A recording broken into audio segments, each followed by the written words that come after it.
Break के बाद फिर एक बार स्वागत है आपका सी न्यूज भारत पर। रुक करेंगे कानपुर की खबर की ओर, जहां पूर्व राष्ट्रपति रामनाथ कोविंद कल पुखराया पहुंचेंगे। उनके आगमन को लेकर प्रशासन ने सुरक्षा और कार्यक्रम की तैयारियों को अंतिम रूप दे दिया है।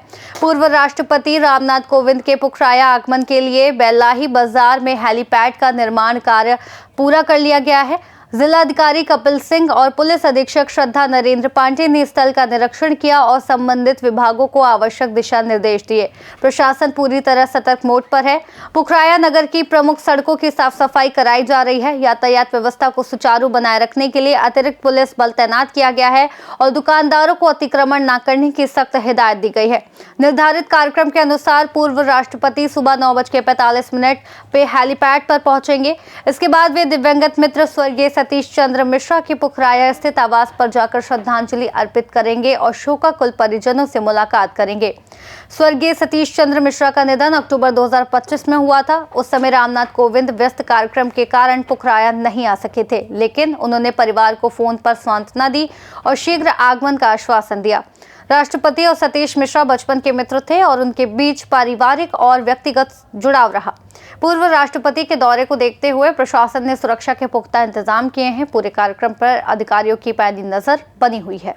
कानपुर देहात के पुखराया कस्बा में, जहां पर पूर्व राष्ट्रपति रामनाथ कोविंद जी का प्रोग्राम प्रस्तावित है। मिश्रा जी पेट्रोल पंप वाले हैं हमारे, उनके यहाँ पर हम पहुँच चुके हैं और जानते हैं प्रोग्राम की रूपरेखा, क्या तैयारियाँ हो गई हैं। जी सर, क्या नाम है आपका? मेरा नाम शांतनु मिश्रा है। मैं पुत्र हूँ। मेरे पिता का नाम स्वर्गीय श्री सतीश चंद्र मिश्रा जी है। जी भी। कल पूर्व राष्ट्रपति जी का प्रोग्राम है, आपके यहाँ आ रहे हैं वो? जी। क्या तैयारियां हैं, किस लिए आ रहे हैं, क्या जानकारी थोड़ा हमारे चैनल के माध्यम से?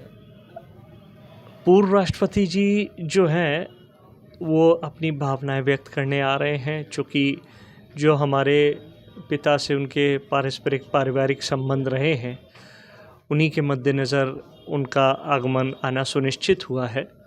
और तैयारियों की जहाँ तक बात करूँ तो कोई विशेष वैसी तैयारियाँ नहीं हैं, क्योंकि ये एक शोक वातावरण है, शोकपूर्ण वातावरण है। और चूँकि उनके भाव एक परिवार की तरह है हम लोग के ऊपर, एक पिता की तरह है हम लोग के ऊपर, तो इस वजह से एक आप कह दीजिए ढाढ़स बंधाने का काम कह लीजिए, या एक हम लोग को एक आत्मबल हमारा पुनर्जागृत करने का काम करने के लिए कह दीजिए।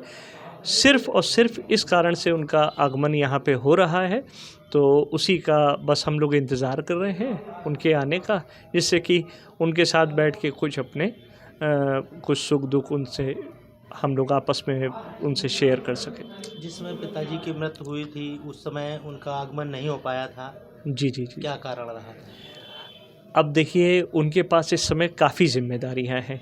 पूर्व राष्ट्रपति होने के साथ साथ वन नेशन वन इलेक्शन के वो चेयरमैन भी हैं, तो ये अपने आप में एक बहुत बड़ा प्रोजेक्ट है और जो कि देश हित में है। तो केवल उस पे काम करना और इसके बाद उसको प्रमोट करना, दोनों अलग अलग चीज़ें हैं, दोनों में समय लगता है। और जैसा कि हम जानते हैं, हमारे माननीय प्रधानमंत्री श्री मोदी जी की माता जी का जब देहांत हुआ था, तो किस तरीके से उन्होंने बहुत ही कम समय में सारी रस्में पूरी करके पुनः अपना ऑफिस ज्वाइन किया था। तो राष्ट्र धर्म को निभाना अपने आप में बहुत कठिन काम होता है, तो इस कारण से वो उस समय नहीं आ पाए थे, लेकिन भावनाएं उनकी वैसी ही हैं। जैसे ही उन्हें समय मिला, उस समय भी इस बीच मुझसे कम से कम 3 से 4 बार उन्होंने मुझसे फ़ोन पे बात करी। बहुत असमर्थता, असहजता उन्होंने दर्शाई, लेकिन चूँकि हम समझते हैं उस चीज़ को और शायद और कोई समझ भी ना पाए, तो हम उस चीज़ को समझते हैं और बस हम उनका इंतज़ार कर रहे हैं। और इन शॉर्ट में मैं यही कहना चाहता हूँ। कानपुर देहात से सी न्यूज संवाददाता संजय तिवारी की रिपोर्ट।